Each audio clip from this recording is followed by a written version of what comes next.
Hello friends, मैं प्रशांत आप सबका आपके चहीते सेक्स सुखी जीवन का मंत्र डॉक्टर विजय दहीफले के साथ इस खास कार्यक्रम में तहे दिल से स्वागत करता हूं। दोस्तों, हमें जब भी कोई मेडिकल इमरजेंसी आती है या फिर स्वास्थ्य से जुड़ी कोई भी परेशानी सताती है, तब हम क्या करते हैं? सबसे पहले हम वो सारी चीजें हमारे फ्रेंड्स या फैमिली के साथ शेयर करते हैं। पर दोस्तों, जब भी हमें कोई सेक्स से जुड़ी परेशानी सताती है, तब हम ऐसा नहीं कर पाते, क्योंकि इस बारे में बात करने में हमें शर्म आती है, हम झिझकते हैं। पर दोस्तों, अब शर्माने की बिल्कुल ज़रूरत नहीं, क्योंकि डॉक्टर विजय दहीफले आपके सारे सेक्स रिलेटेड सवालों के जवाब बहुत ही पॉजिटिव तरीके से जरूर देंगे। दोस्तों, शो को शुरुआत करते हैं, लेकिन उसके पहले जानते हैं डॉक्टर विजय दहीफले इनके बारे में। डॉक्टर विजय दहीफले ये सेक्सोलॉजिस्ट, यूरोलॉजिस्ट और एंड्रोलॉजिस्ट है। डॉक्टर के क्लिनिक औरंगाबाद, हैदराबाद, दिल्ली में द्वारका, पुणे, नवी मुंबई में नेरुल, दादर, अंधेरी, कल्याण, नासिक, अहमदाबाद और दुबई में है। डॉक्टर विजय दहीफले का भारत एवं अन्य देशों में कॉन्फ्रेंसेस और सेमिनार के लिए आना जाना रहता है, जिसमें डॉक्टर सेक्स रिलेटेड सलाह मशवरा करते रहते हैं।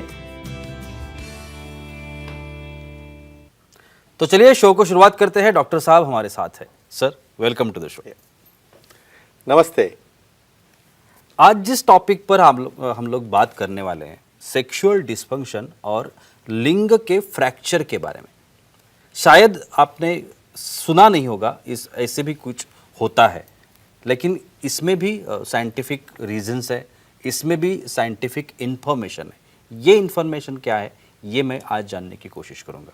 सर, जैसे मैंने अभी कहा कि लिंग का फ्रैक्चर, अब ये लिंग का फ्रैक्चर होता है नहीं होता है, इसके बारे में ही लोगों को जानकारी नहीं होगी, लेकिन उसके बारे में पहले लिंग का फ्रैक्चर क्या होता है, कैसे होता है? Sure, definitely. प्रशांत जी, यहाँ पे जो सीरीज चल रही है सेक्स एजुकेशन, सेक्सुअल अवेयरनेस और सेक्सुअल सेफ्टी, इसके अंतर्गत हम पूरी साइंटिफिक इंफॉर्मेशन ले रहे हैं।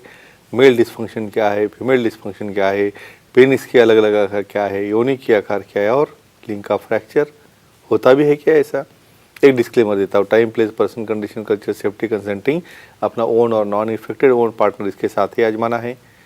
भाई कोई भी चीज़ जो हार्ड हो, भाई हाथ का बोन हो, पैर का बोन हो, उसका फ्रैक्चर हमने सुना है, लेकिन जब कठोरता आती है तब इतना ब्लड फ्लो 10 गुना ज़्यादा बढ़ता है पेनिस में। फुल और टाइट होने के बाद हार्ड हो जाता है, स्टोनी हार्ड। और बहुत बार क्या होता है, अंधेरे में आप पोजीशन लगते हो, रॉन्ग हिटिंग करते हो बेड पे, कभी कभी फीमेल ऑन टॉप रहने के बाद उसके थाइस का हिटिंग होता है, कभी डॉगी स्टाइल में हिटिंग हो सकता है, तो उसमें क्लिक बोल के आवाज़ आके उसका भी फ्रैक्चर होता है। फ्रैक्चर होके वो बेंड होता है, और उससे आगे क्या क्या होता है उसकी डिटेल हम सब देखने वाले हैं। बिल्कुल सर, एक सवाल आता है मन में कि इसका डायग्नोस कैसे होता है, लेकिन आपको पता कैसे चलता है कि ये फ्रैक्चर है या नहीं है? करेक्ट। अभी कुछ लोगों को हस्तमैथुन की आदत रहती है, और हस्तमैथुन में उसको हाथ से ही उसको टेढ़ा करते हैं। तो ऐसा करते वक्त बहुत ज़्यादा क्लिक जैसी आवाज़ आती, क्रैकल जैसी, तब समझना इसके अंदर फ्रैक्चर हो गया। माइल्ड होगा थोड़ा सा तो ठीक है, वहाँ पे थोड़ा सा ब्लीडिंग होके स्टॉप हो जाता है। बहुत बार क्या होता है, हिस्ट्री ऐसी आती है, भाई अंधेरे में, अपने पास अंधेरे में परफॉर्म करने की आदत है, समझ में नहीं आता कहाँ पे हिट कर रहे हो, तो हिट हो गया बेड के ऊपर, हो गया फ्रैक्चर। दूसरी बात और हिस्ट्री आती है, भाई फीमेल ऑन टॉप आके कर रही है और फिसल गई उसके थाइस के ऊपर से, उसने होल्ड नहीं किया, हो गया रॉन्ग हिटिंग। या डॉगी स्टाइल में उसे बराबर परफॉर्म करने नहीं आया, तो उस वक्त इमीडिएट फ्रैक्चर होके ज़्यादा फ्रैक्चर हो गया, तो इमीडिएट बड़ा स्वेलिंग वहाँ पे आ जाता है, सीवियर पेन होता है, और काफ़ी बड़ा पेनिस बन जाता है। और ये लक्षण होते हैं फ्रैक्चर के, और उस वक्त शर्माना नहीं, घबराना नहीं, भाई होते रहता है। इमीडिएटली सेक्सोलॉजी, एंड्रोलॉजी, यूरोलॉजी से मिलो, ट्रीटमेंट लो, और आगे की कॉम्प्लिकेशन प्रिवेंट करो। सर, मेरे साथ कुछ ऑडियंस भी है, वो भी आपके साथ सवाल करना चाहते हैं। तेजस जी है कुलाबा मुंबई से, वो सवाल करना चाहते हैं। तेजस जी, पूछिए, क्या सवाल है आपका?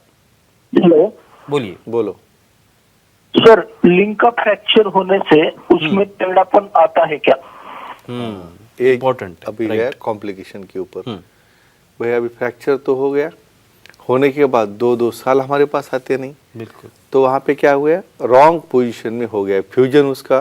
भाई हाथ का फ्रैक्चर हो गया, हमने उसकी तरफ ध्यान नहीं दिया तो टेढ़ा हो जाएगा ना। तो उसी तरह से यहाँ पे जो ट्यूनिका रप्चर होती है, होने के बाद उसी पोजीशन में रह गया, उसे ट्रीटमेंट नहीं मिली, विशेषज्ञ को नहीं दिखाया, तो रॉन्ग हीलिंग होता है, अलाइनमेंट नहीं रहता है, वहाँ पे कैल्सिफिकेशन होता है, और वहाँ पे गिड बन जाती है, और एक तो इरेक्शन होने में प्रॉब्लम करेगा, और जब भी समझो कोशिश करेगा तो टेढ़ा रहेगा, उसको भी पेन होगा और टेढ़ा होने की वजह से पार्टनर को भी पेन होगा। तो फ्रेंड्स, शर्माना नहीं, इमीडिएट ट्रीटमेंट लेके उसे सीधा करना बहुत ज़रूरी रहता है। सर और एक इम्पोर्टेंट सवाल रहता है कि इसकी ट्रीटमेंट क्या है, क्योंकि ये फ्रैक्चर का ये है, तो इसकी ट्रीटमेंट कैसे करेंगे? भाई रॉड तो नहीं डालते उसके अंदर। बिल्कुल। बोलेंगे आपको, ठीक है भाई। यहाँ पे भी सिलिकॉन रहते हैं, रॉड सिलिकॉन के रहते हैं भाई। हमारा सॉफ्ट ऑर्गन है ना, लेकिन इमीडिएट वहाँ तक नहीं जाना है। माइक्रो फ्रैक्चर होगा तो भाई अपने आप हिल जाता है, पता नहीं चलेगा। लेकिन बहुत ज़्यादा ट्यूनिका रप्चर हो गई, वहाँ पे पूरा ब्लड जमा हो गया है, हिमेटोमा जमा हो गया, ब्लीडिंग चालू है, स्वेलिंग आ रहा है, पेन हो रहा है, पेन इज ब्लैक हो रहा है, तो इमीडिएट एक्सप्लोरेशन है ना, इमरजेंसी है ये। सर्जरी करके उसे खोलना है, जहाँ पे रेंट है, यहाँ पे गैप है, वहाँ पे डर्मल ग्राफ्ट रहता है डीपिथेलाइज किए वाला, या वहाँ पे ट्यूनिकल लेके उसको सूचर करना है। करने के बाद कार्पोरा इंटैक्ट होती है, हिमेटोमा निकालना है, सूचर करना है। तो इस तरह से रिकंस्ट्रक्टिव सर्जरी करके ये फ्रैक्चर पेनिस हम अच्छा कर सकते हैं। सर अभी और एक सवाल आएगा किसी के भी मन में, Sure. वीर्य स्खलन करना ये एक इम्पोर्टेंट बात normal है, है, it's true. यस, लेकिन ये होगा कैसे फ्रैक्चर हो गया तो डेफिनेटली इट्स काफ़ी उम्मीदा सवाल है भाई। यहाँ पे कार्पोरा ने उसके सिलेंडर फ्रैक्चर हो गए तो उसके नीचे भी स्पॉन्जियोजम है, उसके अंदर पाइपलाइन है यूरिन की, तो उसको भी फ्रैक्चर होना ही होना है। नेचुरली उसे प्रोटेक्शन मिलता है, लेकिन काफ़ी ज़्यादा वहाँ पे कुछ हुआ होगा, इंजरी हुई है, वहाँ पे इपिथेलियम को डैमेज हुआ है, तो ऐसे केस में वहाँ पे स्ट्रक्चर बनता है। स्ट्रक्चर बनेगा तो यूरिन आने के लिए भी वहाँ पे तकलीफ होगी, बाद में फिर वीर्य स्खलन होने के लिए भी वहाँ पे जोर या वहाँ पे स्वेलिंग आ सकता है। तो ऐसे केस में ऑप्टिकल यूरोथर्मी करके यूरोलॉजिस्ट एंड्रोलॉजिस्ट सेक्सोलॉजिस्ट को दिखा के उसे हम अच्छा कर सकते हैं। केयर लेने के बाद जो भी समस्या है, जो भी प्रॉब्लम है, जो भी वीर्य स्खलन नहीं होने का प्रॉब्लम है, उसे भी हम ऑप्टिकल यूरोथर्मी करके सॉल्व कर सकते हैं। जी सर, हमारी फीमेल ऑडियंस Of वो course, भी हमारे most साथ welcome, है। definitely. मंदाकिनी जी है पौंडेचेरी से, वो सवाल करना चाहती है। मंदाकिनी जी पूछिए, क्या सवाल है आपका? जी नमस्ते सर। नमस्ते, पूछिए। बोलिए। सर लिंग फ्रैक्चर होने से पुरुषों में नपुंसकता और अंधत्व आता है क्या, तो जानकारी दीजिए। एक्सेलेंट भाई। फ्रैक्चर हो गया तो नस भी कट गई ना। बिल्कुल। तो नस किसे बोलते हैं, ये भी सबको बड़ा प्रॉब्लम है। नस यानी जो हमारे डॉर्सल एस्पेक्ट के पेनिस में नर्व सप्लाई है, ब्लड वेसल है, उसको डैमेज हो गया तो भाई उसको सप्लाई नहीं जा रही तो कैसे इरेक्शन होगा, तो नपुंसकता आ गई। और दूसरा वहाँ पे इतना डैमेज हुआ कि उसका इजैकुलेटरी डक्ट, यहाँ पे हमारा वीर्य निकल रहा है, वहाँ पे कुछ ब्लॉक हो गया, तो वहाँ पे स्पर्म नहीं आएंगे, वीर्य भी बाहर नहीं आएगा, तो बच्चा भी नहीं होगा। तो दोनों होने की पॉसिबिलिटी यहाँ पे काफ़ी ज़्यादा है। लेकिन इमीडिएटली तुरंत उसको विशेषज्ञों को दिखाओगे, सेक्सोलॉजिस्ट जर्नलिस्ट को दिखाओगे, तो अच्छी तरह से रिपेयर करके यूरेथ्रा को भी उसको अलाइनमेंट रखे और एंटीबायोटिक और बाकी मेडिसिन देके सर्जरी करके उसे हम अच्छा कर सकते हैं और ये कॉम्प्लिकेशन प्रिवेंट कर सकते हैं। सर पेनाइल स्प्लिंट जिसे हम Yeah, कहते हैं, correct. उसका कुछ फायदा होता है क्या इस फ्रैक्चर्स के दौरान? ऑफ कोर्स हम देखते हैं भाई, पाँव को, हाथ को एक ऐसा लंबा रॉड लगा के रखते हैं बाहर बिल्कुल, से, बिल्कुल। उसको स्प्लिंट कहते हैं। अलाइनमेंट क्या रहता है स्प्लिंट में, हम इसके ऊपर अलग से आने वाले भाई, सामने एक रिंग है, पीछे एक रिंग है, और ये रिंग दोनों को सपोर्ट कर रही है और दोनों का अलाइनमेंट मेंटेन रख रही है। इसके मतलब बाद में जब हीलिंग होगा तो उसका अच्छे अलाइनमेंट में होगा, बेंड नहीं होगा, स्वेलिंग नहीं होगा, कोई कैल्सिफिकेशन नहीं होगा। समझो 2 या 3 हफ्ते तक स्प्लिंट रखोगे तो डेफिनेटली हीलिंग अच्छा होके पोस्ट ऑपरेटिव जो कॉम्प्लिकेशन है उसके, कमजोरी के या वंध्यत्व के, ये हम ये टाल सकते हैं। और एक आखिरी सवाल, पेनाइल इम्प्लांट जैसी Yeah, जो हमारी very ट्रीटमेंट nice, है, yeah. वो इस पे कैसे काम करती है? तो अब आ गया रॉड। जी बिल्कुल। लेकिन ये है इलास्टिक रॉड। इम्प्लांट क्या रहता है भाई, ये सिलिकॉन का बने वाला सेमी रिजिड ऐसा एक इम्प्लांट रहता है। कुछ कारणों से हम कल्पना देके रखते हैं पेशेंट को, भाई इरेक्शन बाद में नहीं हुआ, बाद में कुछ ऐसा प्रॉब्लम आ गया कि आप परफॉर्म नहीं कर पा रहे हो, तो उस वक्त हमें इम्प्लांट डालना है। एक सिलिकॉन रहता है जो दोनों कार्पोरा में हम फिट करते हैं प्रॉक्सिमल डिस्टली में। जब भी जरूरत पड़े इरेक्शन की, उसे हम टच करके मैन्युअली इरेट कर सकते हैं और छुआ भी सकते हैं। तो फ्रेंड्स एक ही कहूँगा, ऐसा फ्रैक्चर होते रहता है, डरना नहीं है, यहाँ पे शर्माना नहीं है। ओपनली विशेषज्ञ के पास जाओ, उसे बोलो, और बोलने के बाद आपको उसकी ट्रीटमेंट मिलेगी, रिजल्ट भी अच्छा मिलेगा।